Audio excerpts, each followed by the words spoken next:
Today on How It's Made. Ball bearings, electrical wires, lost wax casting, and automated machines. With all the high-tech hoopla these days, the lowly ball bearing gets forgotten. Yet machine parts need ball bearings to rotate. They're in household appliances, industrial machines, and car engine parts such as alternators and fans. This is what's called a deep groove radial ball bearing. It has steel balls that move inside tracks called raceways. The raceways are carved into a set of heavy-duty steel rings. The balls are made of the same type of steel. They first prepare to shape the rings to the right thickness.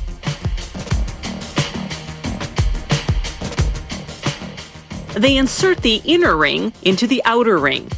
The set then passes through a grinder that alters the width to the correct thickness. A gauge checks the width of each ring as it exits. Now they separate the inner and outer rings in order to grind their outer circumference on separate machines. The outer ring enters the grinder, which shapes its outer surface to a precise roundness and diameter. A water-based liquid keeps the ring from overheating, which would cause warping. The ring exits the grinder through a gauge that checks the diameter.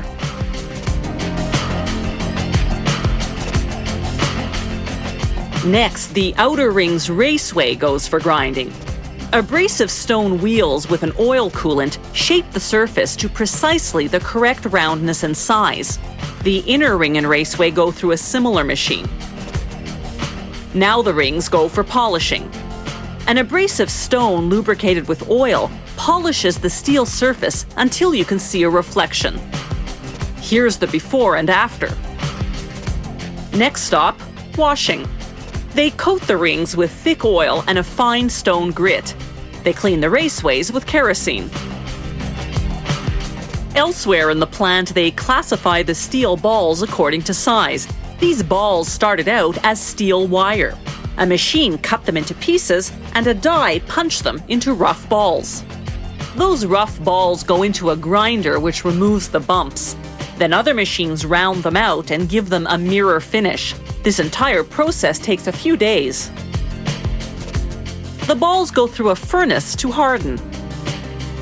Then they get a bath in cleaning solvent. After several quality checks, the finished balls go into hoppers.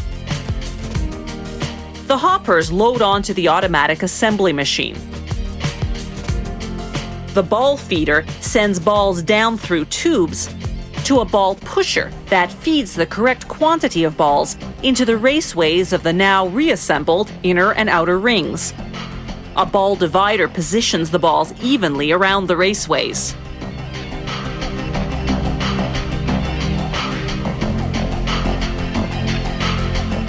Next comes the ball cage, a metal cage that retains the balls in position around the raceways.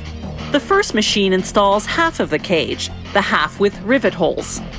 The next machine carefully positions the other half of the cage, the half with rivets.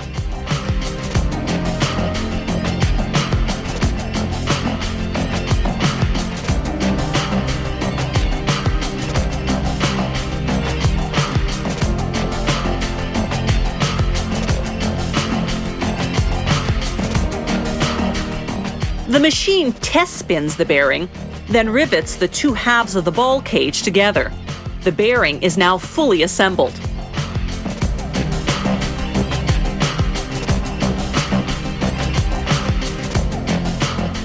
Now it goes into a solvent bath, then for a series of automated quality control tests. This noise vibration tester makes sure the ball bearing operates quietly. Some types of bearings are lubricated with grease.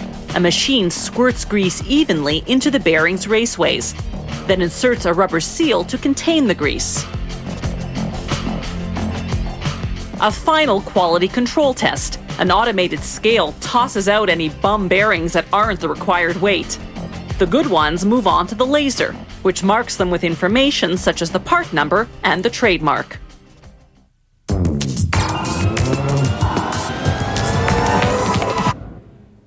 What is genetically modified food? Scientists manipulate the genes in crop seeds to increase yield or to make the crop more resistant to disease or insects. There's a worldwide debate over whether this manipulation of nature poses a risk to our health or to the environment.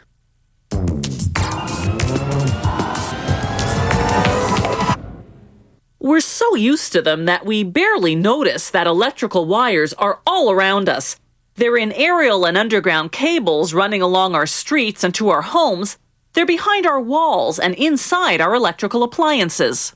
To make color-coded electrical wires, they use what's called rod, made of either solid copper or solid aluminum.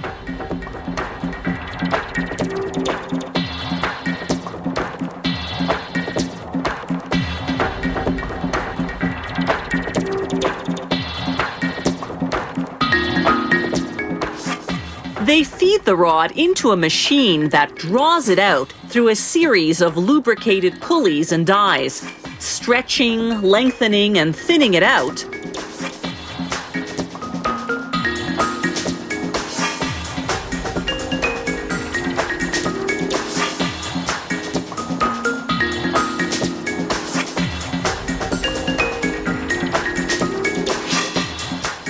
And eventually winding it onto a large bobbin. What was once a rod 10 millimeters in diameter is now down to just 2 millimeters, the width of about a dozen human hairs. They load the bobbin into what's called a stranding machine.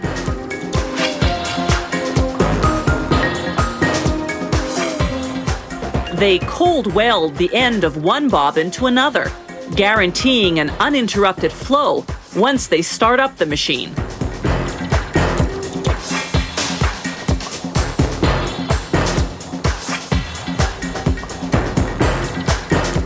At high speed, the stranding machine twists 7 wires together, forming an electrical conductor, also called a bare conductor.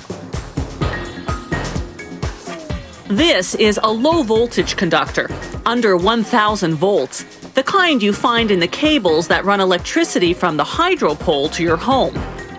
Bare conductors need to be insulated so people handling them won't get an electric shock. A plastic extrusion machine coats the conductor with polyethylene or PVC. This insulates the conductor. This is what the polyethylene looks like in its raw form.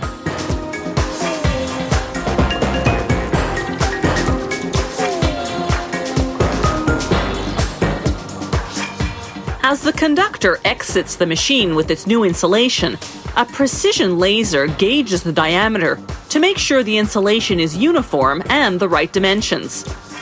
The extrusion process has heated up the conductor, so it has to be cooled down with water.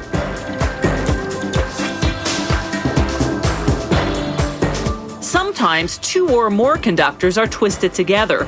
When that's the case, a printing machine applies a white stripe to identify which is which. The client who's ordered the conductors specifies the colors of insulation. It chooses them based on how it wants to color code its electrical wiring.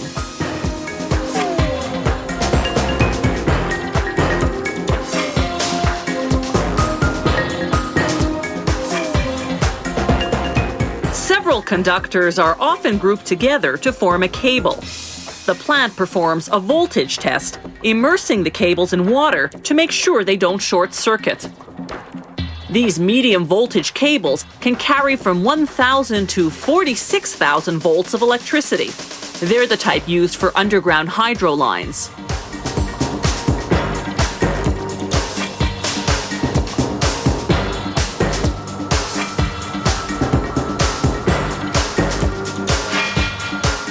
They're insulated the same way low-voltage cables are.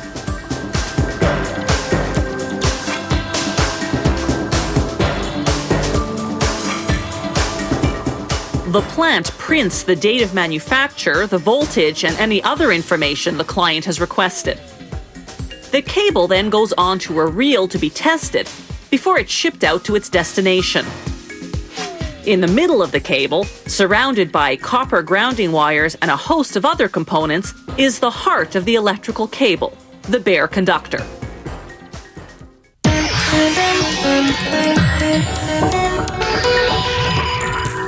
Many machine parts are simply stamped or machined out of solid metal, but parts with complex shapes or thin walls can't be made that way. They have to be cast using a technique called lost wax process casting. It takes anywhere from a week to a month to manufacture a cast metal part, depending on its complexity. The first step is to inject wax into an aluminum die, which is essentially a mold whose cavity is in the shape of the part. This creates a wax model slightly larger than the finished part will be. They'll use this wax model to make a mold out of a ceramic material. That also has to be larger than the finished part because metal shrinks as it cools. Once the wax model is ready, they stamp on a code to tell the foundry workers what type of metal to use to cast the part. Next, using a hot iron, they attach wax components to create what's called a metal delivery system, channels that will funnel the molten metal into the mold's cavity.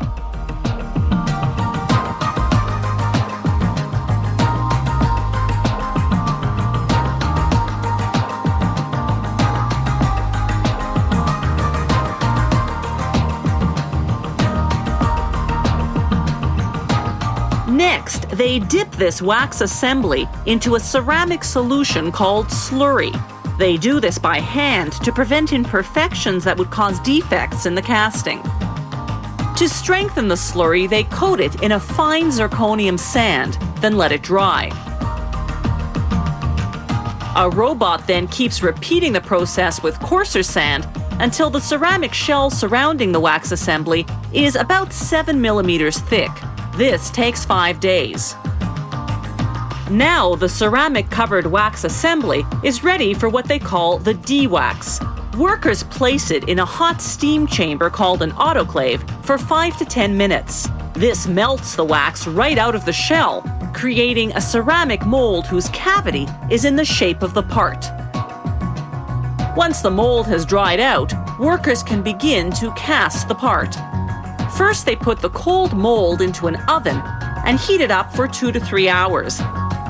This prevents the mold from cracking from the shock of coming into contact with molten metal that's a piping 1200 degrees Celsius. They pour the metal into the mold's cavity, then let it cool and harden at room temperature. That takes 2 hours for aluminum, 4 to 5 hours for steel. Once the metal has cooled and solidified, they break off the ceramic mold using a vibrating hammer. This takes about 5 minutes.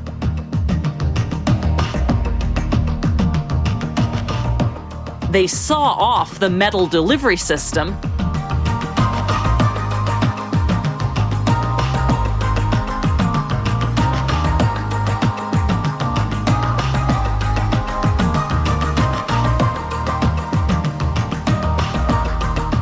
then grind the surface smooth.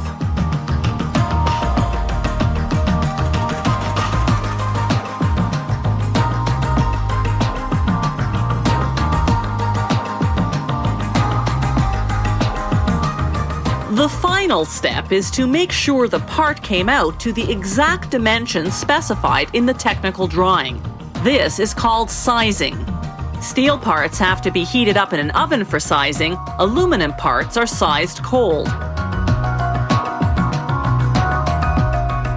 Technicians use a series of tools and presses to measure the part. If it doesn't meet specifications, it's either reworked or simply discarded. They use sophisticated equipment such as this optical comparator to check angles and radiuses, and this coordinate measuring machine to verify dimensions.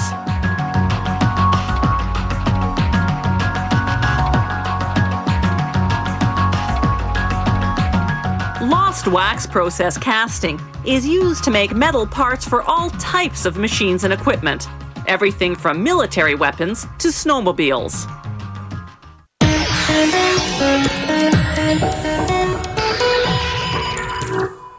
Since the Industrial Revolution, manufacturing has become increasingly automated. It's about time How It's Made paid tribute to that marvelous feat of engineering, the automated machine.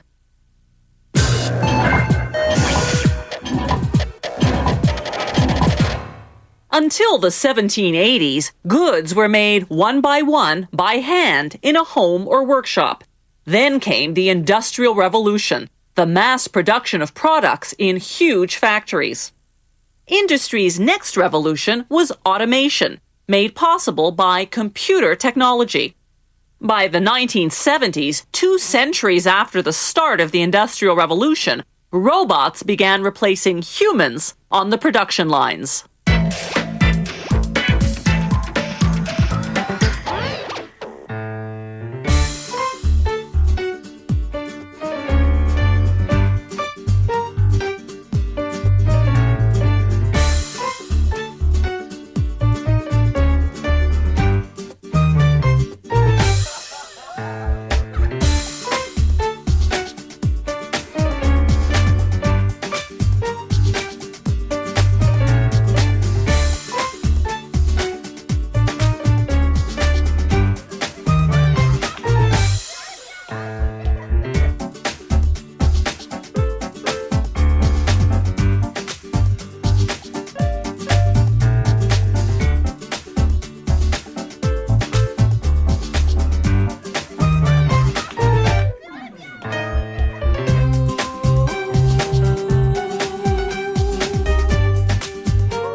If you have any comments about the show, or if you'd like to suggest topics for future shows, drop us a line at www.howitismade.net.